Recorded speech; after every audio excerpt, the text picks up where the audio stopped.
Welcome back to this deep dive where we analyze, well, complex conversations to give you the clearest path to natural fluency. Right. We take real-life dialogues, real source material, and we really unpack every key phrase. Today, we are diving into something I think everyone experiences, regardless of culture. But it relies on such delicate language. Oh, absolutely. How do you express romantic feelings? And maybe more importantly, how do you ask someone to go from being just a friend to something more? It's the language of love and dating, and it is just full of nuance. You are listening to Native Ear, the channel that's really dedicated to giving you the essential tools you need for effortless daily English conversation. So what are the concrete results we're working toward today? Well, by the end of this deep dive, you'll have a really solid understanding of these natural, kind of emotional American English phrases. And you'll be able to recognize them, use them to express strong feelings, manage surprise. And just initiate those critical conversations about relationships, and all of that without the fear of confusion or, sounding unnatural. Exactly. This knowledge is just fundamental for truly connecting with native speakers on a social level. And to guide us through this high-stakes linguistic territory, I'm delighted to welcome our expert instructor. Thank you. I am really looking forward to this. When emotions get involved, language can get, it can get messy. It really can. So our job is to clean up that language and show you exactly how native speakers use these powerful, direct expressions in moments that really matter. That is the mission. Now, let's start with an opening question, something for you, the listener, to sort of mull over. Okay. Have you ever been genuinely surprised when a friend suddenly wanted to become more than just a friend? Ooh, that's a good one. What specific words did they use, or what actions did they take to indicate that shift? And how did you navigate that surprise? So while you're thinking about your own experiences, please remember to like this deep dive, subscribe to Native Ear, and of course, share our channel with your family and friends. When you share us, you make sure that they never miss one of our useful deep dives, all designed to clarify everyday American English. Our goal today is precision. We're analyzing a complete English dialogue that focuses on a confession. That moment, someone admits their deep feelings. And we will break down every key component so you grasp not just the definition, but the emotional and social weight they carry. Okay, let's set the scene for the dialogue we are about to analyze. Right. This scenario, it captures a very intense, but I think a very common real-life moment. It really does. We have a man who has planned a dinner with Jennifer. She believes it's, a casual thing, maybe a group setting. But he's changed the dynamic completely. Completely. He's arranged for a special, exclusive dinner because he needs to ask her a life-changing question. It's the linguistic equivalent of a high-wire act, really. He is risking their friendship by confessing these romantic feelings. So as we read the dialogue, you should pay close attention to the use of hesitation. And just that subtle shift in power as the woman realizes the evening is not what she expected. Right. We'll read this slowly and clearly now so you can really absorb the flow of the conversation and the mood of the moment. Hey, you're early. Where is everyone? Well, I told them not to come. I made a reservation just for the two of us. I thought we could have a quiet evening all to ourselves. Oh, why? Jennifer, there's something I want to ask you. Sure. What is it? Okay, here's the thing. I've always seen you as more than just a friend, and I can't take it anymore. I know you better than anyone. I know the pros and cons of your personality. I even know what side of the bed is yours. I think we would be great together, don't you? Are you serious? We've been friends for years. We can't just change that overnight. I know. I never had the guts to tell you until today. So what do you say? Are you willing to give me a shot? All right. What a moment. I mean, the speaker who arranged the dinner, he certainly just jumped right into the deep end there. No kidding. My immediate observation is just the pure shock in Jennifer's voice. She goes from the simple question, where is everyone, to just total disbelief. Are you serious? Exactly. Absolutely. The man's opening lines, they immediately transform the atmosphere. It goes from casual friendship to this intense intimacy. And he signals the importance of it so clearly. First, by removing all the distractions. Right. Just for the two of us, all to ourselves. And second, by using this powerful, non-negotiable emotional language. That phrase, I can't take it anymore. So powerful. The language here is just, it's perfectly constructed for this kind of dramatic shift in a relationship. It avoids all that, flowery, formal language and goes straight for direct. Almost desperate honesty. Yes. And it's that raw honesty that makes these phrases so effective and well, so important for you to understand. And that is exactly where we need to focus. We are extracting 8 core phrases that allow speakers to introduce a difficult topic, express extreme frustration, define their perception of a relationship. And finally, ask for a chance at something new. Let's now move into our Fluency Builder section. We're going to take those powerful emotional phrases used in that dialogue and really analyze them. And remember, our goal is to show you not just the meaning, but the right social context for using these expressions in everyday conversation. So first up. The first phrase we need to dissect is that verbal signpost. Here's the thing. Right. He used it to preface his entire declaration. Okay, here's the thing. I've always seen you as more than just a friend. So defining this phrase clearly, it's an extremely common way to just pause the conversation. Yeah. And signal to your listener that you are about to share the main problem or a really critical piece of information. For just a serious topic, it's an attention getter. Totally. I really appreciate how this phrase works as a kind of cognitive tool. Right. It buys the speaker a moment to gather their thoughts for something difficult. Right. But socially, it tells the listener to brace for impact. Exactly. It's a polite way of saying, stop what you're doing, stop thinking about dinner, because this next thing changes everything. Precisely. If you just launch into a difficult topic, the listener might miss the importance. Here's the thing. Acts like a verbal highlighter. That's a great way to put it. So let's look at a detailed real-life example where you might use this to convey some painful news or maybe a necessary criticism. Okay, imagine you have to give some bad news to a colleague. You might start with, all right, here's the thing. People don't like your new presentation style, and it's hurting the team's morale. Ooh. Yeah. But notice the weight of that. Ugh. By starting with, here's the thing, you're communicating that this information is essential, it's non-negotiable, and it needs serious consideration, even if it's unpleasant. You are setting up a difficult explanation that just cannot be avoided. Right. And we can contrast that with a more professional sort of problem-solving scenario like we saw in the source material. Imagine a tight deadline at work. Okay. You might say, Marco, here's the thing. We're critically behind in our podcasting schedule. We have to work overtime tonight and potentially this weekend. In that context, here's the thing, introduces that fundamental obstacle being behind that requires immediate, drastic action. Which is working overtime. It ensures the listener understands the core issue before you even propose the solution or the demand. It's a direct route to the truth of the situation. The listener knows instantly this is the reason for what's coming next. Exactly. It's just such a versatile phrase. If you are ever struggling with how to smoothly transition into a hard topic, just use those 4 simple words. Here's the thing. It immediately gives you social permission to be direct. Okay, moving from that transition phrase to one that expresses an ultimate emotional limit. I can't take it anymore. So powerful. The man in the dialogue uses this to explain that his frustration, his inability to stay just friends while feeling love, has reached its breaking point. The definition is absolute. It means you are completely unable to stand, endure, or tolerate a situation any longer. You have reached peak frustration, peak stress. It signifies a necessary breaking point, and it often justifies a major, sudden life change. You know, the rhetorical function of this phrase is so fascinating. It justifies drastic action. How so? By saying, I can't take it anymore, you're telling the listener, I am not being dramatic, I am acting out of necessity. It's a verbal countdown clock that just hit 0. I like that. A countdown clock. Let's look at 3 detailed examples, focusing on different types of frustration. The first is frustration with an external, persistent nuisance. Okay, example 1.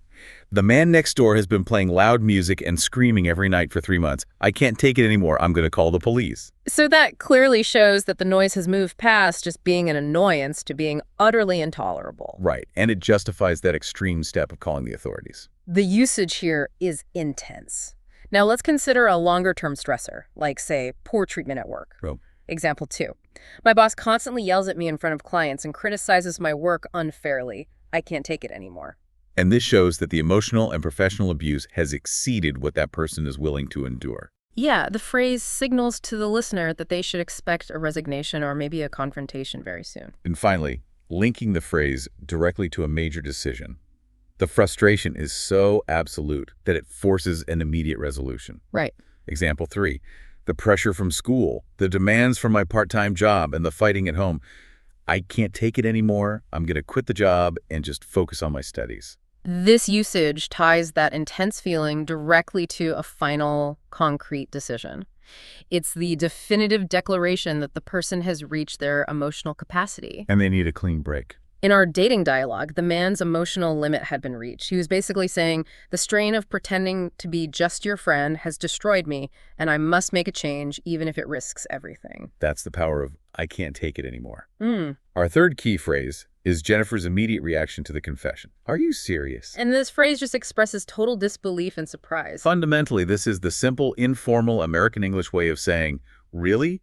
Or is that true? You use it when something is so amazing, so incredible, or just so unexpected that it's genuinely hard to process, hard to believe. It is important to remember the context of usage, though. Right. While it's universally understood, are you serious is highly informal. Very common among friends, colleagues, family. But we generally avoid using it in a very formal or professional business context.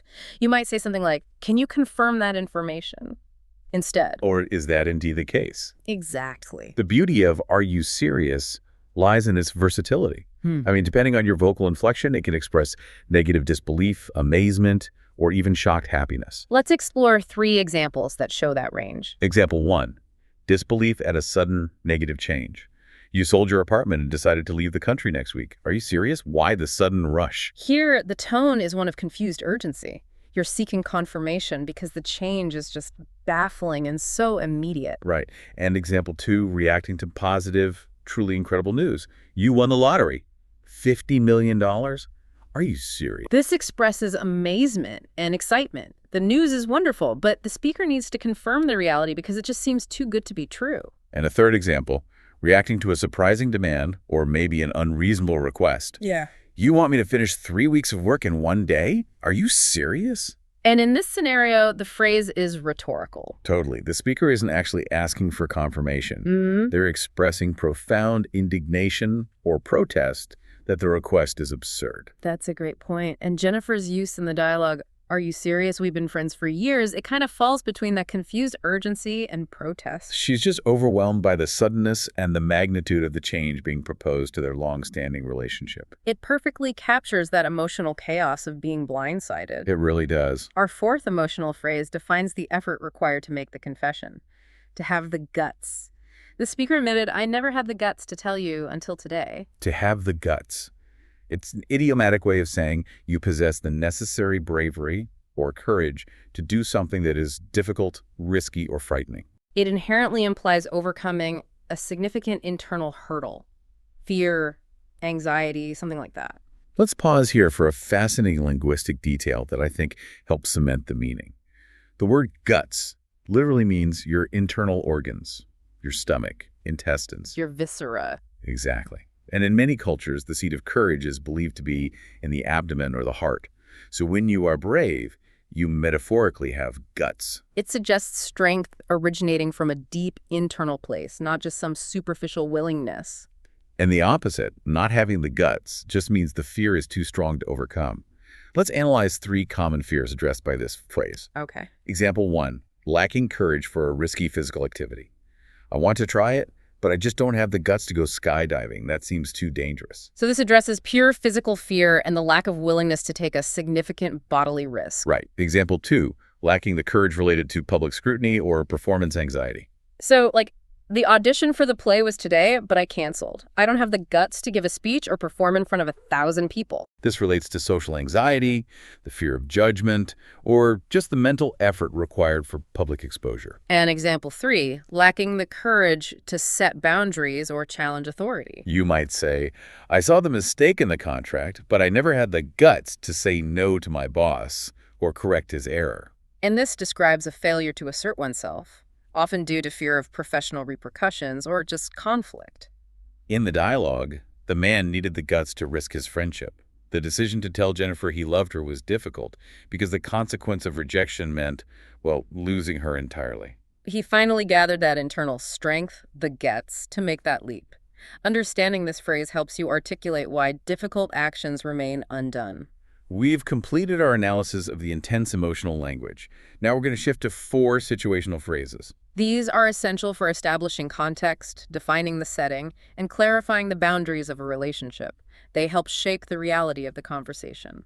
Let's revisit the beginning of the dialogue, where the man used the phrase, "I made a reservation just for the two of us." This construction is so simple but so powerful. It means you and me, or only us. In the context of the dinner, it functions to emphasize exclusivity and privacy. Right. By using just for the two of us, he instantly tells Jennifer that this evening is not some casual group event. It's private, it's important, and it's focused solely on them. And the conversational power of this structure, it lies in its versatility across different numbers and pronouns. It always enforces that limit. It's used constantly to define the boundaries of interaction. Yeah, for instance, if you're discussing a confidential business matter, you might enforce that boundary by saying, this information is sensitive, it's just the four of us who are authorized to know this. Or if you're planning a family outing where only certain members are invited. You might say, I told the kids we're leaving them home tonight. This vacation is just the 8 of us adults. This construction clearly limits the It transforms a meeting into a special, exclusive gathering. Our next phrase builds on that idea of exclusivity. All to ourselves, the man said. I thought we could have a quiet evening all to ourselves. To have something all to ourselves means having complete, uninterrupted access to a space or time or a resource without having to share it with anyone else. It's the ultimate expression of privacy and possession. And this phrase is incredibly useful, and it's easily adaptable just by changing the pronoun that comes before ourselves. Right, let's analyze how the context changes based on the example. Okay, example 1, enjoying a space alone and emphasizing solitude. My roommates are out of town for the whole month, so I have the apartment all to myself. Here, the speaker is expressing delight at the luxury of being alone, having control over the space, and not needing to accommodate others. Right. And example 2, which often carries a slightly negative connotation of greed or unwillingness to share.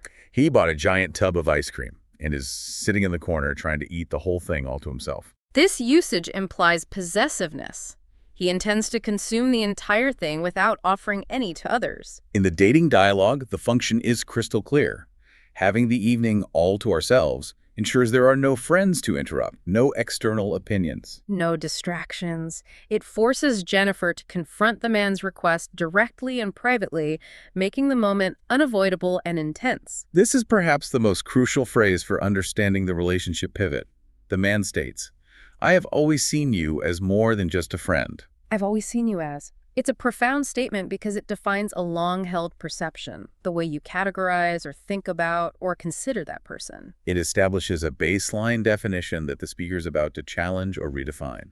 And the power of this structure is that it allows the speaker to communicate vulnerability by sharing an internal, often hidden view.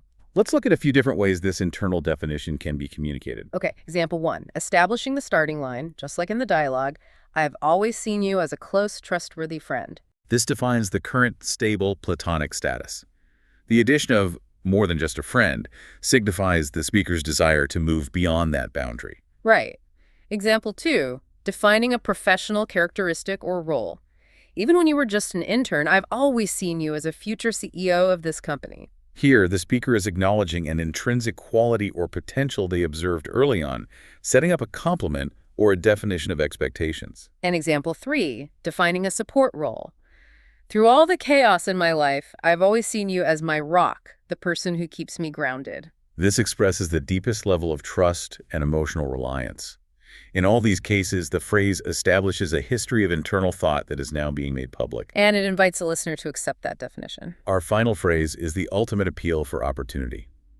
Give me a shot. The man asks Jennifer, are you willing to give me a shot?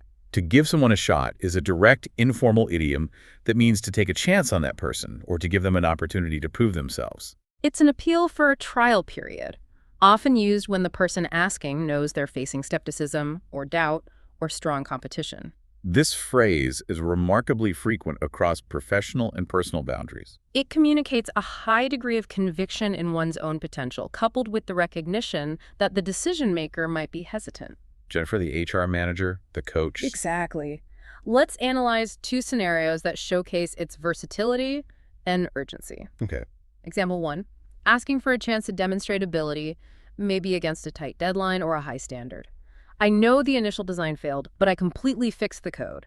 I know I can do this drawing better. Just give me a shot to finish it correctly. The speaker is requesting a brief window to demonstrate competence, appealing purely to the fairness of a trial. And example 2, commonly used in career advancement or hiring contexts. The HR manager wasn't convinced by my resume, but I argued passionately in the interview, and he finally decided to give me a shot and hired me for a 6-month contract. This highlights that despite initial reservations about qualifications or fit, the person received an opportunity to be included. In the dialogue, this phrase is the culmination of the emotional buildup. The man is essentially saying, I know this risks our friendship, and I know you are confused, but my conviction is absolute. Just grant me the opportunity to demonstrate how good we could be together. It's a concise, high-impact plea for a relationship trial. We have thoroughly dissected the 8 core phrases. Now, let's refine our vocabulary with a few supporting words from the dialogue. And crucially, expand on the cultural context of dating formality, which is essential for understanding how relationships evolve in American English settings. Right, so supporting vocabulary review. To achieve maximum comprehension, we must look at a few additional high-frequency words used in the script and our examples. First, pros and cons. The speaker said, I know the pros and cons of your personality. This phrase just refers to the advantages, the pros, and the disadvantages, the cons, of a person or a situation. It implies a balanced, comprehensive assessment of both the good and the bad. Right, like when buying a house, you must weigh the pros and cons of the neighborhood. Next, reservation. The man made a dinner reservation. And this is just the act of securing something, usually a table at a restaurant, a ticket for an event, or a hotel room in advance. It ensures that the item or space is held exclusively for you. For instance, if we don't make a reservation soon, we won't get a table for New Year's Eve. We also heard that versatile and conversational question, what do you say? The man used this to prompt Jennifer's final response. So what do you say? Are you willing to give me a shot? This phrase is the standard informal way to ask someone's opinion or invite them to agree with a plan or a proposal. It is a gentle but direct way to ask for a definitive decision. For example, the weather is perfect today. Let's skip work and drive down to the coast instead. What do you say? It smoothly transitions the conversational focus onto the listener, compelling them to make a choice. And finally, let's quickly define intimate. We mentioned that the scenario was designed to be intimate. Intimate describes a relationship that is very close, warm, friendly, and private. Implying a deep level of familiarity and shared history. An intimate dinner is one that is private and focuses on deep conversation. Okay, now we tackle the most complex part of social English, the cultural rules of engagement. In our dialogue, the man essentially asked Jennifer to become his girlfriend, even though he used the phrasing, give me a shot. This leads to a critical cultural observation for learners. In modern English-speaking adult culture, formally asking, will you be my boyfriend, or will you be my girlfriend, is, well, it's quite rare. Yeah, it's often perceived as a tradition belonging to younger people, maybe teenagers or those just starting to date. So if the formal proposal isn't the norm, then how exactly does one know they are in a relationship? And the answer, as we noted, is that relationships usually, they sort of happen naturally. They evolve organically without a single official spoken starting point. And this evolution can be confusing for non-native speakers who might expect a clear definition. The transition is marked instead by a series of unspoken social cues and gradual shifts in behavior. Let's explore those shifts. The first major shift is exclusivity. This is often the first verbal confirmation. Instead of asking, will you be my girlfriend, a person might ask, are we seeing other people? Or, are we exclusive now? A positive answer to those questions often constitutes the relationship's starting point, but it still avoids the title. Another major shift is integration into social circles. Once two people are seriously dating, they begin to introduce each other not just as a friend or someone I'm seeing, but as my partner or my significant other to family and core friends. This public naming acts as a nonverbal confirmation of the committed status. We also see the shift in digital and physical presence. Things like leaving clothes at each other's apartment, having a drawer for their things. And changes on social media, tagging each other in relationship-focused posts, or even changing a relationship status if they're very traditional. These small, ongoing actions replace that singular, formal question. The modern conversation is often referred to as DTR, which stands for Define the Relationship. Right. This is the serious, necessary conversation that comes weeks or months into a casual dating period where one person finally says, Where are we going with this? That's right. The DTR conversation is the functional replacement for the old formal proposal. In our dialogue, the man was essentially forcing a DTR conversation by saying, I can't take being just friends anymore. He was forcing the definition to change. And this brings us back to history. As you mentioned, 20 or 30 years ago, that formality was common. And the key phrase then was going steady. Going steady. It sounds quaint now, doesn't it? But that phrase carried significant social weight. It really did. If you ask someone, will you go steady with me? You are asking them to enter a stable, exclusive, and publicly acknowledged couple status. It was a formal contract. Today, we achieve that same status through the cumulative effect of exclusivity, social integration, and the occasional DTR conversation. The language has become less formal, but the need to define the status remains paramount. To ensure our listeners have a complete toolkit for discussing dating in English, let's review 4 essential action phrases that cover the entire trajectory of a relationship. From first meeting to deep intimacy. First, the initial move, ask out. This action means to invite someone to join you on a date, specifically with romantic or sexual interest in mind. So if you ask your colleague out for coffee, you are signaling that you want to move beyond the professional boundary. Second, the current status, going out. This phrase indicates that you are currently dating someone exclusively. It's the common, casual way to confirm a relationship status. For example, I hear Sarah and Tom are going out now. They started dating last month. Third, the informal transition, get with. This is a highly informal phrase, often used by younger people, describing the initial action of becoming someone's boyfriend or girlfriend. Or just starting to date them seriously. For instance, I heard Maria and David got with each other at the graduation party. It signifies the initiation of the coupling. And finally, a common action once the relationship is established, make out. This is an informal, widely used phrase for passionate or extended kissing. It's a vital piece of informal vocabulary to know when discussing dating or romantic situations. These 4 phrases, ask out, going out, get with, and make out, provide the necessary vocabulary for discussing the initiation, status, and physical elements of modern relationships in American English. This has been an incredibly insightful deep dive into the language we use when the stakes are highest, when we risk friendship for love. We successfully analyzed the core emotional vocabulary that drives serious conversations, the structural honesty of, here is the thing. The justified finality of, I can't take it anymore. The shock of, are you serious? And the vulnerable plea of, give me a shot. And we also unpacked the essential situational context phrases that define privacy and expectation. My final thought for you, our dedicated learner, is to recognize the true function of this language. These phrases are powerful tools for managing social risk. They're used naturally by native speakers because they concisely communicate complex emotional states. So focus on applying them in context. Practice articulating your limits, your needs, and your willingness to take a chance. That is how your English will sound truly authentic. That is stellar advice. Now, let's leave you with one final provocative thought, building directly on our discussion about dating culture and the history of going steady. Okay. We talk about how modern relationships often just happen through organic transitions rather than formal proposals. We want you to compare this to your own culture. What are the definitive, recognized rules for starting a new relationship in your country? Is there a formal question that must be asked? Or does it also rely on subtle social cues and the slow shared definition of the relationship? We encourage you to share your stories and comments below and tell us which of these powerful phrases stood out to you most in today's deep dive. And please remember to like, subscribe, and share the Native Ear channel with your family and friends. We are committed to making your English sound natural, and subscribing ensures you never miss a lesson. Thank you for joining us as we explored the language of deep confession and connection. Until the next deep dive, goodbye.